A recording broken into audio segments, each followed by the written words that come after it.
इयत्ता 8वी 6वी कविता आहे असा रंगारी श्रावण या कवितेचा स्वाध्याय आज आपण पाहूया। पहिला प्रश्न आहे, खालील चौकटी पूर्ण करा।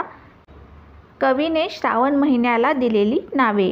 उत्तर, रंगारी, खेळगा, गोपाळ। दुसरा प्रश्न आहे, प्रश्न तयार करा।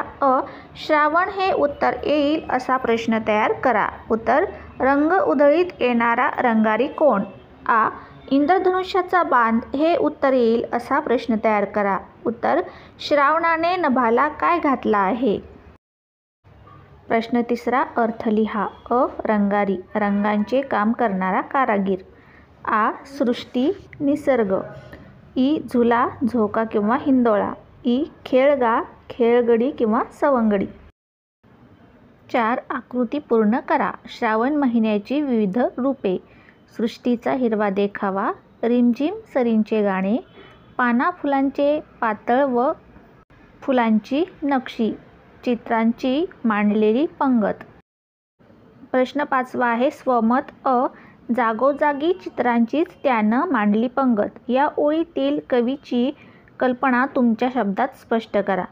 उत्तर, कवीची कल्पना अशी आहे की श्रावण हा एक महान चित्रकार आहे जो निसर्गाला विविध रंगांनी सजवतो, ज्याने निसर्गाला हिरवे रंग दिले आहे। श्रावणातील पावसामुळे डोंगर हिरवेगार होतात, झाडे टवटवीत होतात, धरणी हिरवी मखमली वाटते आणि आकाशात इंद्रधनुष्य फुलते। त्यामुळे कवींनी अशी कल्पना केली आहे की श्रावण हा एक महान कलाकार आहे आणि त्याने सृष्टीमध्ये जागोजागी वेगवेगळ्या चित्रांची रांग मांडली आहे। नागपंचमी आणि गोकुळाष्टमी या सणांचा कवितेतून व्यक्त होणारा संदर्भ तुमच्या शब्दात लिहा। उत्तर, श्रावण महिन्यात नागपंचमी व गोकुळाष्टमी हे सण साजरे होतात। नागपंचमीला मुली व स्त्रिया चलगसे वारुळाला नागोबाला पूजायला अशी गाणी गात पूजा करतात। कवी म्हणतात की श्रावण मुलींसाठी झाडावर झुले टांगतो आणि त्यांच्या गाण्याला नादमय लय देतो। गोकुळाष्टमीला गोविंदा रे गोपाळा म्हणत मुले गोपाळकाला व दहीहंडी खेळतात। कवींच्या मते श्रावण स्वतः एक खेळगडी होऊन दहीहंडीच्या मिरवणुकीत सामील होतो। कवितेतून व्यक्त झालेला रंगारी श्रावण तुम्हाला का आवडला ते तुमच्या शब्दात सांगा। उत्तर, रंगारी श्रावण सृष्टीचा कुशल चित्रकार आहे। तो सर्वत्र हिरवागार देखावा निर्माण करतो।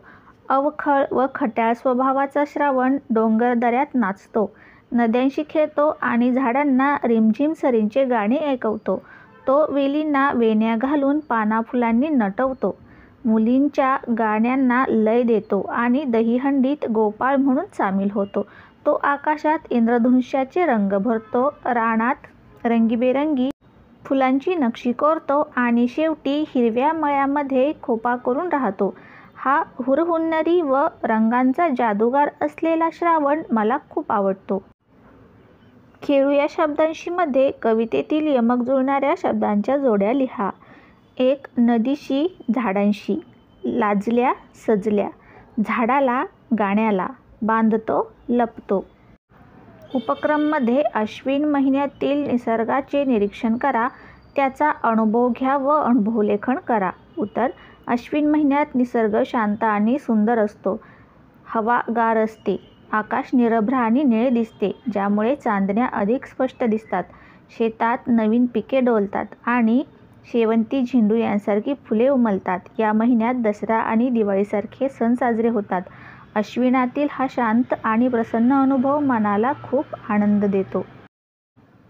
चला संवाद लिहूया मध्ये झोका व झाड या दोघांमधील संवादाची कल्पना करून संवाद लेखन करा। झोका, अरे मित्रा, आज खूप शांतता आहे। झाड, हो ना, कुणीच खेळायला येत नाहीये, कंटाळा आलाय। झोका, मलाही, आता कुणी गाणेही गात नाहीये। झाड, त्या मुलांची आठवण येते, किती मजा यायची। झोका, मी तर ढगांना स्पर्श करायचो। झाड, पण आता आपण सोबत आहोत, हेच खूप आहे। झोका, होय, तू माझा आधार आहेस। झाड, चल एक नवीन झुळूक घेऊन येतो, आपण दोघेच गाणी गाऊ। झोका, खूप धन्यवाद मित्रा, चल सुरुवात करूया।